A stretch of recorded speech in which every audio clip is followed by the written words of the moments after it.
Kızlarına көрсету керек. Ине саптағанды, тамақ жасаған түрін ененің міндеті.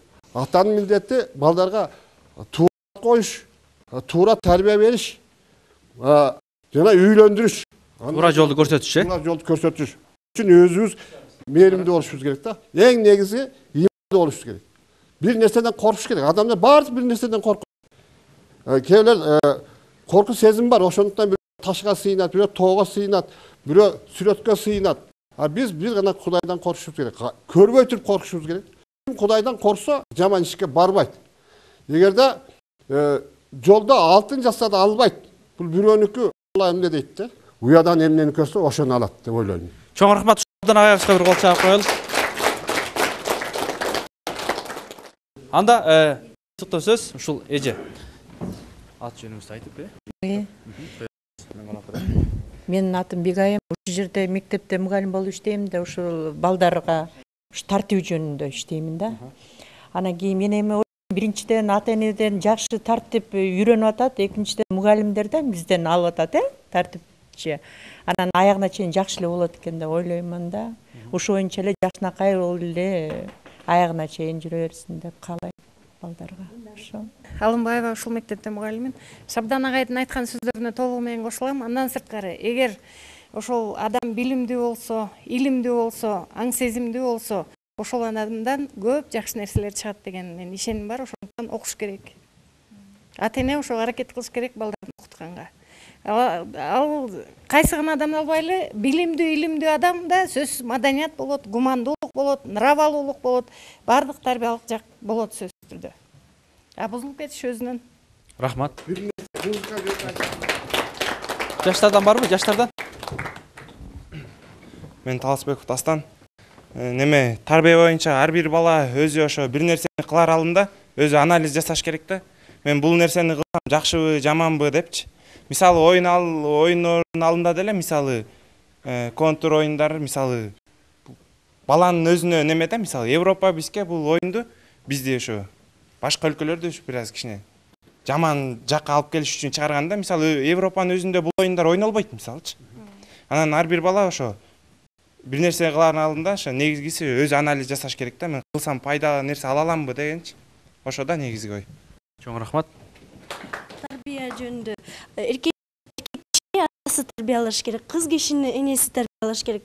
Анан тарбиялагандан кийин энеси өзү уверенный болсо, жакшы тарбияладым десе, ишенимдүү болсо, калган киши өзү жүрөгү менен жүрүш керек. Мен муну жасаса болот, муну жасаса болбойт деп өзү билиш керек. Ата энеси берет. Ата энеси берет. Менин атым Бүгүн. 10-класс. Мен жыйынтыктоо сөзүмдү айтар элем, урматтуу кыргыз элим. Бизинде алып караганда биз ушундай гана элбиз да. Ошонун ичинде биз эгер биз жакшы кызды жакшы тарбиялап алсак, биздин коомубуз, биздин үй бүлөбүз, биздин шаарыбыз, биздин айылыбыз, андан кийин мамлекет, андан кийин дүйнө жүзү оңолот деген үмүттөбүз да. Андан кийин биз келиңиздер баарыбыз биз туура тарбияны ислам дининен гана таңдап алабыз. Жолдон келсек биз барып анга түшүп кетет деген ой келет да менде. Андан кийин айтар элем, кенен кылып кедейдин жармасын, кенен Кудай пейилибизди албасын. Барчылыкты баарыбызга берсе да, тарчылыкты жүрөктөргө салбасын. Баарыңыздарда жүрөгүңүздөрдө уялаган бийик ишенимди, ыйманды каалайм. Рахмат.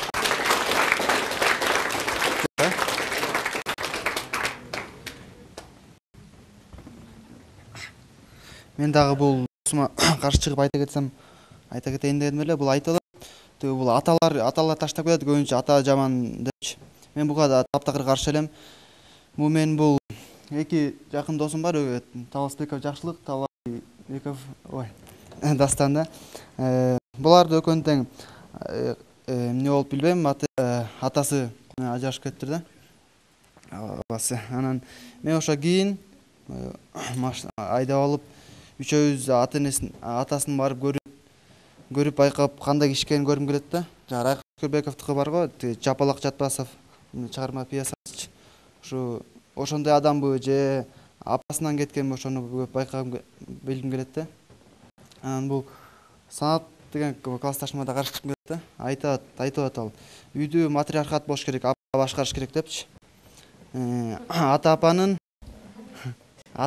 күчү бирдей деп айтып атат да. бул шариятка жатпайт да, бул үйдү ата башкарыш керек. Анан бул кыз эркектин күчү бирдей эмес деп ойлойм. Анткени бул эркек жасаган кара жумуштарды кыздар колунан келбейт деп ойлойм да. Туура. Санат кандай жооп барбы, жокпу? Эмнеге күчү келбейт? Албетте күчү келет. Бул мен ушул классташтарым менен ушундай спорный болуп калганда иштей алам. Мисалы, Газпром. Мисалы үчүн сен бул эркектер иштегенде столда иштей аласыңбы, машина жасап деп айтып атам да. Кара жумуштарды жасап. Албетте иштей алам. Бул көп эле мисалы мен көрөм Газпромдордо жанагындай машиналарды оңдогон жерде дагы аял кишини да кездештирсе болот. Ошондой эле бул эркектердин баарына менин жообум катары бул Роза Отунбаеваны алса болот. Буга чейин ушул президент катары бир гана эркек боло алат деген дагы ушул көп сөздөрдү уккам. Бул ушул айым аркылуу биз аял дагы эркектин деңгээлиндей дагы бир гана үй бүлөнү гана эмес, бул чоң бир мамлекетти да башкара алат. Чоң рахмат. Шабдан агайдын ою мына мектепте мугалим бул киши. Ушул киши айтты, аял киши көчөдө иштебеш керек деп айтты бир. Анан могу жерде дагы бир мугалим эжеке азыр сүйлөп атабы дейм ошол. Айтып атпайбы? Эмне үчүн мен окууну бүттүм, эмне үчүн үйдө отурушум керек? Бул эң туура нерсе. Дин жолунда болсо керек. Ал үчүн айтып атпайбы, төмөндөн динди киргизип, анда башкача ибадат кылып, башкача кылышыбыз керек. Азыр заманга жараша жашоо турмуш оор. Несчастный арзыбаган бир 5 миллион элибиз бар, 1 миллионго жакыны куу турмуштун айынан жүрөт сыртта. Тияк биякта жүрөт. Мүмкүн ошол ичинде эркеги да бар, аялы да бар, жанагынтип СМС жибергендер да бар. Талакка дегендейчи. Анын эмнесин жашырын бул атканда. Анан мен айтайын дегеним, Шабдан агай мынакей ушу мектеп стенасында иштеп турат. Аял киши көчөдө иштебеш керек. Бирок турмуш чындыгы көрсөтүп атпайбы? Аялдар ташка отуруп, бул жерде суук жыйып, соода кылып балдарды багып атат. Бул жерде бөлүшүү керек эмес, эки жагы бирдей ыктыярдуу эки адам. Мен семья менен жашайм, жить я сам решаю. Азыркы биздин коомдо жалгыз дин менен гана тарбиялоо дегенге мен толук турда каршымын. Албетте айрым бир бизге керектүү жактарын алышыбыз керек. Сөзсүз түрдө баарыбыз Кудай деп жашаган адамдардамыз. Бирок биз билим беришибиз керек. Ал эмне биз балдар чектен чыгып кеткен жок да, жалгыз дин жагы менен гана ошол динди киргизип туруп тарбиялай турган. Биздин өзүбүздүн улуттук идеологиябыз болушу керек. Бардык жагынан. Ошол туура эмес түшүнүп атат да. Динде илимге каршы эмес. Динде айтат, аял эркек илим ал милдеттүү дейт. Хаалабы, хаалабы, кыз, аял эркек билим алууга милдеттүү деген жер бар. Аял билим албасын деген жери жок. Бул туура түшүнүңүздөр. Аялдар иштебесин деген себебим Россияда, Казакстанда канча аялдар барып, ошол жерге турмушка чыгып, балдарына келе албай атат. Алыс жерге барбасын да. Канча аялдар маашып, ден соолугунан айрылып калат. Мына Санат айтып атат, мен эркектердин кылам деп. Кыла албайт. Оор жүк көтөрсө маашып калат. Бизде сынат, майып болот. Ошон үчүн кирже болот. Чын эле. Кудайым берген туура ден соолукту берген, ушу ден соолукту биз сакташыбыз керек да. Сакташыбыз керек. Дин десе биз чочулайбыз да, динде иштебеш керек, Кудай деле отуруш керек. Жок, динде иштебеген адамды жаман көрөт. Жалкоо адамды аябай четке каккан. Динде иште, эмгектен, адал, мындай тер менен, уурлук менен иште деген эмес. Рахмат. Жөн айтайын атам. Рахмат. Мен да Саадаттын айтканы менен каршымын. Анткени аял менен эркектин айырмасы болот. Аял киши оор жумуштарды кыла албайт деп мен дагы буга кошулам. Ошол Роза Отунбаеваны пример кылдың. Ал Роза Отунбаева деле ишенем. Ал деле оор жумуштарды кылбайт болуш керек. Ошол айтарым. Жакшы, мына урматтуу теле көрүүчүлөр, урматтуу. Анда ушул акыркы жыйынтыктоо сөздү ушул биздин коногубуз, ушул биздин ата энелердин, эже агайлардын жана окуучулардын үнүн уктуңуз, жүзүн көрдүңүз. Анда ушул жыйынтыктап берсеңиз, ушул тарбия боюнча кандай кылсак канткенде оңолобуз, канткенде алдыга жылабыз, канткенде кыскасы адам болобуз. Ушу мен ата энелерге кайрылат элем, ушу эң биринчи ата эненин вазипасы ошо баланы жакшы тарбиялоо. Ошолорду бүт баардык турмуштун кыйынчылыгы келе турган, болочогу, үй бүлөнү башкаруу, үй бүлө куруу, ошонун бүт баарын үйрөтүш керек. Жанагы арам адал деген программа бар. Ошону сөзсүз түрдө үйрөтүш керек. Себебинде көптөгөн балдарыбыз, кыздарыбыз шаарга барар менен бузулуп атат.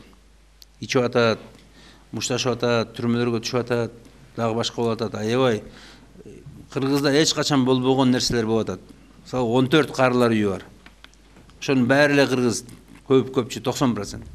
64 балдар үйү болуп калыптыр. Төрөп тыштап кетип атат. Балдарын тыштап кетип аткан болуп атат. Биздин кыздарыбыз, балдарыбыз. Балдарын тыштап кетип атат. Акча үчүн эле тыштап кетип атат. Көбүрөөк акча табам деп. 3 бала, 4 баланы тыштап кетип атат. Ошонун баары биздин туура эмес тарбиябыздан, жетишсиз тарбиядан болуп атат. Мына мугалимдер да силер көптөгөн талим берип атасыңар, бирок тарбия аз болуп атат. Талим менен тарбиянын айырмасын билиш керек. Талим деген химия, физика, математика, кесип үйрөтүүнү талим дейт. А тарбия деген бул адамдык сыпаттарды үйрөтүү. Адамга жашоону үйрөтүү, жашоо максатын үйрөтүү, балдарыбызга жол көргөзүү. Ошону тарбия дейт. Ошону менен адам болот. Ошо тарбия менен адам болот. Талим адамга жашоого жардам берет. А бирок жашоодун өзү тарбия менен болот. Биздин жаныбызда көптөгөн элдер бар, мисалы дуңгандар бар. Илим көп албайт, бирок тарбиясы жакшы. Ошон үчүн ажырашуу жок. Ата энени сыйлайт, ата энени тыштоо жок. Төрөп баштап тыштап кетүү жок. Мына ошону тарбиялайт. Ошон үчүн биз тарбияга көбүрөөк көңүл бурайлы.